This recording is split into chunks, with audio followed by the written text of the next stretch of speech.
दादू मां अव्हांखे अपडेट कंदा हलूं। रिपोर्ट कराए हुबदार अली बबर। दादू में सिंध जे भलोड़ शाइर एडवोकेट गुलाम शबीर गोपांग जी 52हीं सालगिरह तक़रीब दादू जे अदीबन पारां मल्हाई वई, जंहिंमें एडवोकेट गुलाम शबीर पारां केक काटियो वियो। शाइरनि, अदीबनि, कहाणीकारनि पारां टोपी, अजरक, लुंगी, गुलनि जा हार पाराया विया।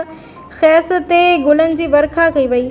तक़रीब जी कार्रवाई आसी बदर चना हलाई वई। सूफ़ी गुलाम मुस्तफ़ा मंगरेजो पारां आजियाणो पेश कयो वियो। अहमद ख़ान लाशारी, अली गोहर सूमरो, नूर कुंभर, निसार सूमरो, गुलाब गुल हुसैनी, ख़ान हैदरी, इनायत लगारी, रफ़ीक जतोई, अब्दुर्रहमान जतोई, रहीम जतोई, एजाज़ आराई, फ़कीर मोहम्मद सोलंगी, राहिब जमाली, रशीद सूमरो, अलामा मसूद काज़मी, मोहम्मद समी सूमरो ऐं ॿियनि शिरकत कई। शरीक थींदड़नि शाइर एडवोकेट गुलाम शबीर गोपांग जी शाइरी, ज़िंदगी ऐं शख़्सियत ते तफ़सील सां ॻाल्हायो ऐं ख़ैस खे भेटा पेश कई।